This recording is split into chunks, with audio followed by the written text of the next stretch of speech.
नमस्कार। प्रस्तुत है रविंद्रनाथ टैगोर की लिखी कहानी दहेज। निरुपमा की विवाह की बात चल रही है।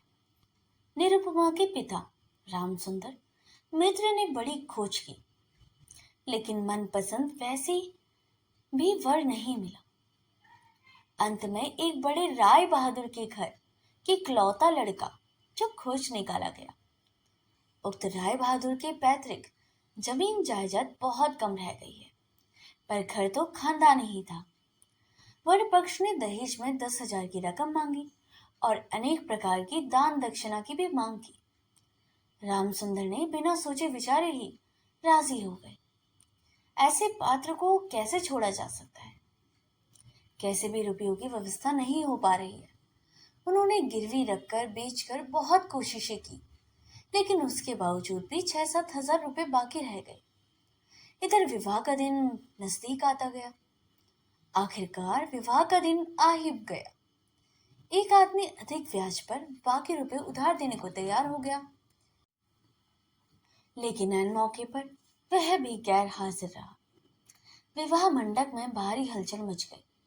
रामसुंदर ने हमारे राय बहादुर से हाथ पैर जोड़कर कहा, शुभ मंत्र संपन्न हो जाने दे, मैं रुपये अवश्य अदा करूंगा। अब राय बहादुर बोले, रुपए नहीं मिले वरना वर को मंडप में नहीं लाया जाएगा।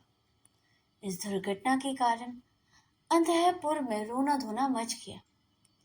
इस बड़ी विपत्ति को मूल कारण क्या है?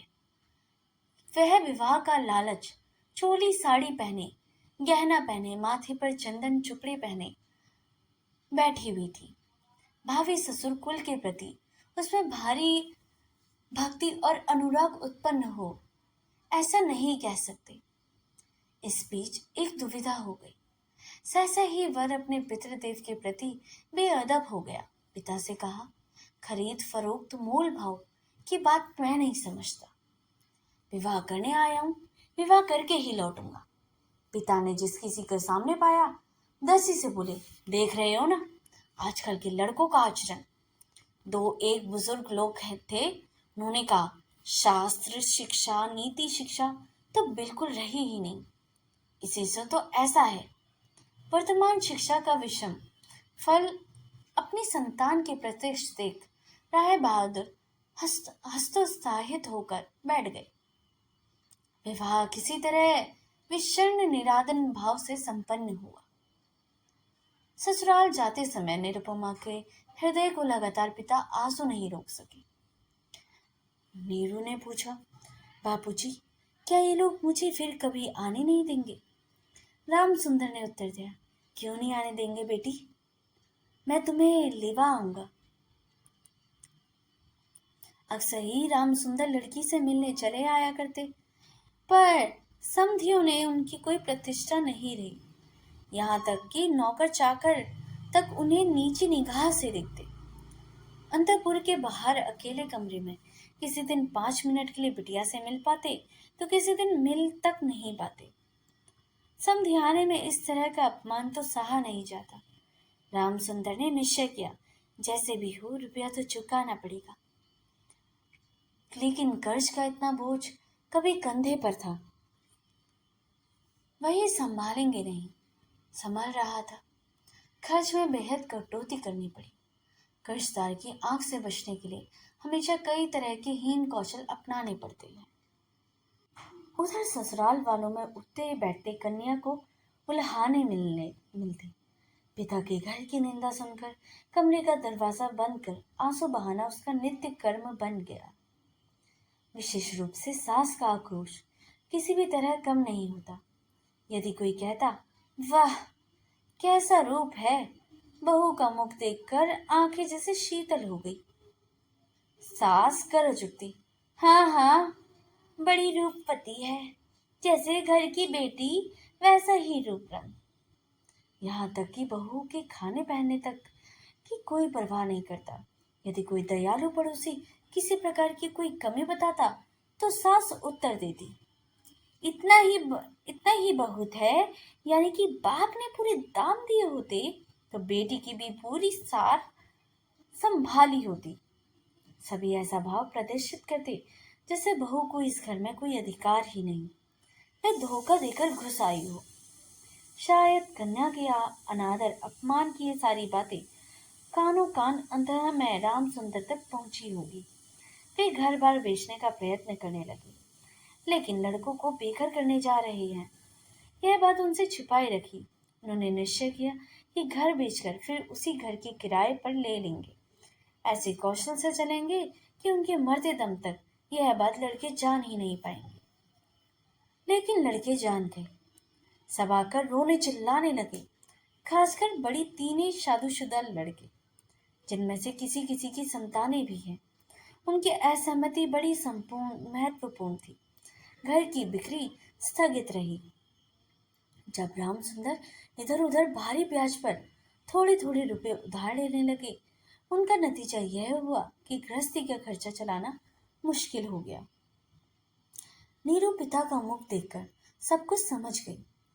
वृद्ध के पके केश, सूखा चेहरा, सदा संकुचित भाव में दैन्य तथा दुनिष्ठता प्रकट करती हुई आई।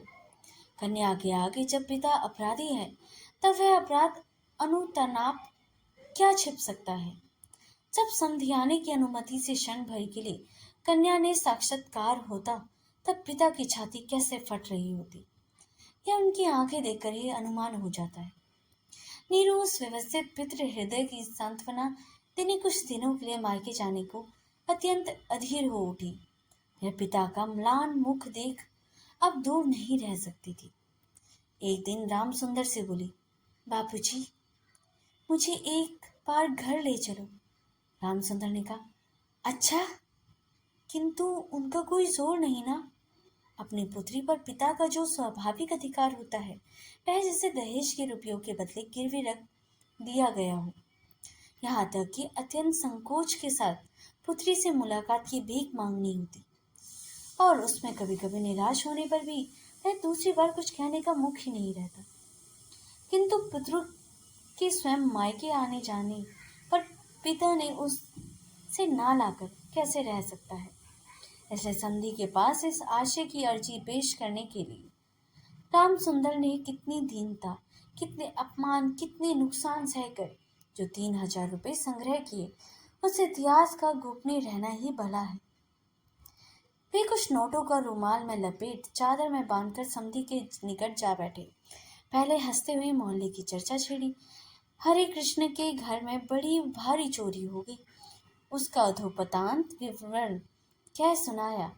नवीन माधव और राधा माधव दोनों भाइयों की तुलना करते हुए रामा माधव की विद्या बुद्धि स्वभाव की प्रशंसा और नवीन माधव की निंदा की। शहर में एक नए रोग का आगमन हुआ। इस विषय में अनेक अजीबोगरीब आलोचनाएं की। अंत में हुक्का जमीन पर रखते हुए बातें ही बातों में बोले, अरे हाँ समधी जी, दरअसल वे रुपए तो बाकी ही रह गए। रोज ही सोचता हूँ आते हुए कुछ साथ लेता हूँ, लेकिन समय पर ध्यान ही नहीं रहता। अरे भाई, बूढ़ा जो हो गया हूँ। ऐसी एक लंबी भूमिका बांधते हुए 80 पंचर की 3 अस्थियों के सामान 3 नोटों को अत्यंत सहज भाव से, अत्यंत लापरवाही से निकाला। केवल 3,000 के नोटों को देखकर राय बहादुर ने ठाका लगाया। बोले, हाँ, रहने दीजिए समधी जी, इसकी मुझे जरूरत नहीं। एक प्रचलित देसी कहावत का उल्लेख करते हुए बोले, छोटी सी बात के लिए वे हाथों को बदबूदार नहीं करना चाहते। ऐसी घटना के बाद कन्या को घर ले जाने का प्रस्ताव कोई जबान पर नहीं ला सकते थे। केवल राम सुंदर ही थे। उन्होंने सोचा, यह सब रिश्तेदारों का संकोच अब मुझे शोभा नहीं देता। मर्माहत हो काफी देर चुप रहने के बाद अंत में मृदु स्वर में बात चलाई। राय बहादुर के बिना कोई कारण जताते हुए कहा, यह अभी नहीं होगा। और यह कहते हुए काम के बहाने उठकर चले गए। राम सुंदर पुत्री को मुंह ना दिखाकर कांपते हाथों उन कुछ नोटों को चादर की खूंट में बांधकर घर लौट गए। मन ही मन प्रतिज्ञा की, जब तक सारे रुपए अदा करके निसंकोच कन्या के अधिकार की मांग नहीं कर सकेंगे, तब फिर समझाने नहीं जाएंगे। बहुत दिन बीत गए। निरुपमा आदमी पर आदमी भेजती रही, पर पिता नहीं आए। अंत में रूठकर उसने आदमी भेजना बंद कर दिया। इसमें राम सुंदर ने मन पर भारी चोट आ पहुंची, लेकिन फिर भी वह नहीं गए। कवार का महीना आ गया। राम सुंदर ने कहा, अब की पूजा में बेटी को घर लाना ही है, नहीं तो मैं खूब लंबी चौड़ी सी कसम खाई। पंचमी या पष्टी के दिन चादर की खूंटों में कुछ नोटों को बांधकर रामसुंदर ने यात्रा की तैयारी की। एक 5 साल के पोते ने आकर पूछा, दादाजी, क्या आप मेरे लिए एक गाड़ी खरीदने जा रहे हो? ठेला गाड़ी चढ़कर हवा खाने का बहुत दिनों का शौक था, पर किसी भी तरह उसे पूरा करने का उपाय नहीं सोचता। 6 वर्ष की पोती रोती हुई आकर कहती है, पूजा के अवसर पर निमंत्रण में पहनकर जाने के लिए उसके पास एक अच्छा कपड़ा नहीं है। रामसुंदर यह सब जानते थे। तंबाकू पीते पीते बूढ़ी ने इस विषय में काफी सोचा। जब राय बहादुर के घर से पूजा का निमंत्रण आएगा, तब उनकी बहुओं को अत्यंत मामूली गहनों के साथ अनुग्रह पात्र के समान वहां जाना होगा। इन सब बातों को सोचकर उन्होंने बड़ी गहरी सांस भरी, लेकिन इससे उनके भाग्य की वार्धक्य रेखा के अधिक गहरे अंकित होने के सिवाय कोई फल नहीं मिलता। दैन्य पीड़ित घर की गर्दन ध्वनि के कानों में भरकर वृद्ध ने अपने समधी के घर में प्रवेश किया। आज उनमें वह संकोच भाव नहीं रहा। द्वार रक्षक और मृत्यु की मुंह की ओर भी वह चकित सरलज दृष्टिबाज से दूर हो गया, मानो उन्होंने अपने ही घर में प्रवेश किया हो। सुना राय बहादुर घर में नहीं है, कुछ देर प्रतीक्षा करनी होगी। मन की उच्छावास को ना संभाला या राम सुंदर ने कन्या के साथ मुलाकात की। आनंदी रेख ने दोनों नेत्रों से आंसू बह चले। पिता भी रो रहे हैं, कन्या भी रो रही थी। दोनों में से कोई बोल ही नहीं पा रहा था। ऐसे ही कुछ समय बीत गया। फिर रामचंद्र ने कहा, बेटी, अब के तुझे ले जाऊंगा, अब कहीं कोई रुकावट नहीं। इसी समय रामचंद्र के बड़े लड़के हरमोहन ने अपने दोनों छोटे बच्चों के सहसा कमरे में प्रवेश किया। फिर पिता से बोले, बापूजी, दो फिर आपने हम लोगों के लिए रास्ते पर बिठा दिया है। रामचंद्र ने अचानक अग्नि मूर्ति को कहा, तुम लोगों को क्या मैं नर्क में ले जाऊंगा? मैं तुम लोगों को मेरे सत्य की रक्षा करने नहीं दोगे। रामचंद्र घर बेच बैठे हैं, लड़के कैसे भी कुछ जान ना पाए, इसके लिए उन्होंने अनेक उपाय बनाए, फिर भी वे जानकर उनके प्रति अचानक रुष्ट और असंतुष्ट हो गए। उनका पोता उनके दोनों घुटनों की यथाशक्ति निपट मुंह उठाकर बोला, दादाजी, मुझे गाड़ी नहीं खरीदती। सिर झुकाकर रामचंद्र ने कोई उत्तर ना पा नीरू के पास जाकर बोला, मुझे एक गाड़ी खरीद दोगी बुआ? निरुपमा सारा मामला समझ गई। बोली, बाबूजी, यदि तुमने अब एक पैसा भी मेरे ससुर को दिया तो अपनी कन्या का मुंह फिर नहीं देख पाओगे। तुम्हारी देह छूकर मैं ये कसम खाती हूँ। रामचंद्र ने कहा, राम राम, ऐसी बातें नहीं कहते। फिर ये रुपये यदि मैं दे ना पाऊं तो तुम्हारे पिता का अपमान और तुम्हारा भी होगा। नीरू बोली, रुपया देना ही अपमान है, तुम्हारी कन्या का कोई सम्मान नहीं। क्या मैं केवल रुपयों की थैली भरूं? जब तक रुपए हैं तब तक मेरा दाम है। नहीं बाबूजी, ये रुपए देकर तुम मेरा अपमान मत करो। इसके अलावा मेरे पति तो यह रुपए नहीं चाहते। रामसुंदर ने कहा, बेटी, जब ये तुम्हें नहीं जाने देंगे। निरुपमा बोली, ना जाने दे तो क्या कर सकते हैं, बोलो। फिर तुम भी ले जाने के लिए कुछ मत कहना। रामसुंदर कांपते हुए हाथ तो नोटबंदी चादर को कंधे पर डालकर चोर के समान सबकी आंखें बचाकर घर लौट आए। रामसुंदर रुपए लाए और बेटी की मनाही के कारण वे रुपए दिए बिना ही लौटा दिए गए और यह बात छिपी न रही। द्वार पर कान लगाकर कौतूहल स्वभाव वाली दासी ने नीरू की सास के पास यह खबर पहुंचा दी। सुनते ही उनकी क्रोध की सीमा न रही। निरुपमा के लिए अब उसके ससुराल अब कांटों की सेज बन गई। इधर उसके पति विवाह के थोड़े दिनों बाद ही डिप्टी मजिस्ट्रेट होकर किसी दूसरे शहर में चले गए। कहीं संग दोष नीरू की कुशिक्षा ना मिले। इसी बहाने अब मायके के रिश्तेदारों से मुलाकात भी बिल्कुल मनाही हो गई। इसी समय नीरू अत्यंत कठिन रोग से पीड़ित हो गई। पर इसके लिए उसकी सास को पूरी तरह दोषी नहीं ठहराया जा सकता। अपने शरीर के प्रति वह अत्यंत लापरवाही बरत रही थी। कार्तिक महीने की ओस में रात भर सिरहाने पर द्वार खुला रखती, जाड़े के दिनों में देह पर कपड़ा नहीं रखती, खाने पीने पे कोई नियम नहीं मानती। दासियां जब आकर भोजन लाना भूल जाती, तब एक बार मुंह नहीं खोलकर उन्हें स्मरण नहीं दिलाती। अब पराए घर में दासी की तरह स्वामी सामिनी के अनुग्रह पर निर्भर हो रही है। यह संस्करण उसके मन में पुतुमल हो रहा है। लेकिन इस प्रकार का भाव भी सास को सहन नहीं था। यदि भोजन के प्रति बहू को किसी प्रकार की लापरवाही देखती, तो सास कह उठती, नवाब के घर की बेटी है ना, गरीब के घर का अन्न इसके मुंह में नहीं रुचता है। फिर भी कहती है, एक बार तो देखो, तो कैसी बुरी शक्ल बना रखी है, दिन ब दिन जैसी जली सूखी लकड़ी सी बनती जा रही है। रोग जब गंभीर होता गया, तब सास बोली, ये सब इसके नखरे हैं। आखिर एक दिन नीरू की अत्यंत विनयपूर्वक सास ने कहा, माँ, एक बार अपने बाबूजी और भाइयों को देखूंगी। सास बोली, यह मायके जाने का तेरा बहाना हो गया है। कहने का कोई विश्वास नहीं करेगा। जिस दिन संध्या के समय नीरू की सांस उखड़ने लगी, उसी दिन पहली बार डॉक्टर ने उसे देखा था, और उस दिन डॉक्टर के देखने का अंत भी हो गया। घर की बड़ी बहू मरी। खूब धूमधाम से अंत्येष्टि क्रिया संपन्न हुई।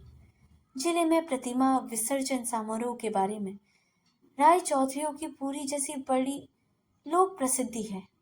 बड़ी बहू की अंत्येष्टि संबंधी राय बहादुरों की बहुत कुछ वैसी ही ख्याति फैल गई, जैसे चंदन काठ की चिता इस इलाके में कभी किसी ने नहीं देखी। ऐसा समारोह का श्राद्ध अनुष्ठान भी केवल राय बहादुर के घर में ही संभव था। सुना जाता है इससे उनके ऊपर कुछ कर्ज भी हो गया।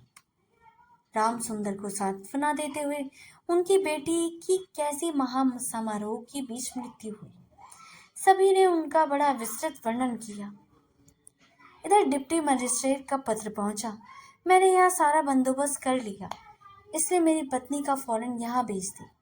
राय बहादुर की श्रीमती ने लिखा, बेटा, हमने तुम्हारे लिए एक दूसरी लड़की का रिश्ता तय किया है, इसलिए छुट्टी लेकर फौरन आ जाओ। इस बार 20,000 का दहेज और हाथों हाथ अदायगी आएगी। तो दोस्तों, यह स्टोरी यहीं पर समाप्त होती है। रविंद्रनाथ टैगोर द्वारा लिखी गई दहेज की एक प्रसिद्ध कहानी है, जिसका अंग्रेजी में द मैट्रिमोनियल डील या डेबिट या क्रेडिट के रूप में अनुवाद किया गया है। ये कहानी सन 1891 में लिखी गई थी। इसमें दहेज प्रथा के कारण एक युवती जो निरुपमा के साथ होने वाले अन्यायों को दर्शाया गया है। इस कहानी में निरुपमा एक सुंदर और परिपक्व युवती है, जिसके पिता राम सुंदर मित्र दहेज की व्यवस्था करने में विफल रहते हैं, जिसके कारण उसे कई कठिनाइयों का सामना करना पड़ता है। कहानी दहेज और सामाजिक अपेक्षाओं की बोझ को भी उजागर करती है, साथ ही मानवीय नाटक और भावनात्मक संघर्षों को भी दर्शाती है। दहेज प्रथा जैसे गंभीर परिणामों को भी दर्शाती है, जहाँ एक युवा जो है शिक्षित लड़की निरुपमा के विवाह के लिए उसके पिता राम सुंदर मित्र को भारी मात्रा में दहेज देना पड़ता है। इस प्रथा के कारण निरुपमा की मृत्यु हो जाती है, जिसके पिता का कर्ज का बोझ भी बढ़ जाता है। जिससे कहानी दहेज प्रथा के समाज के एक घातक बुराइयों को भी उजागर करती है, जिसमें जो वर पक्ष है भारी मात्रा में दहेज की मांग करता है, जिसमें जो लड़का होता है वह तो बहुत दहेज के खिलाफ होता है। वह तो लड़की को स्वीकृत कर लेता है, पर जो उसके ससुराल वाले हैं वह दहेज की मांग करते हैं, और जिसमें 10,000 की नकद रकम और कई प्रकार की दान सामग्री भी शामिल होती है। और उसके पिता निरुपमा के जो पिता होते हैं राम सुंदर मित्र, दहेज के पैसे जुटाने के लिए बहुत संघर्ष करते हैं। वे अपनी जमीन जायदाद भी गिरवी रख देते हैं, पर अंत में भारी कर्ज में भी वे डूब जाते हैं, लेकिन शादी के लिए आवश्यक रकम जुटा नहीं पाते। तो दोस्तों, ये स्टोरी यहीं पर ख़त्म होती है। अगर आपको ये स्टोरी अच्छी लगी हो तो इसे लाइक, सब्सक्राइब और शेयर करना ना भूलिएगा। मिलते हैं अगली कहानी में, तब तक के लिए धन्यवाद।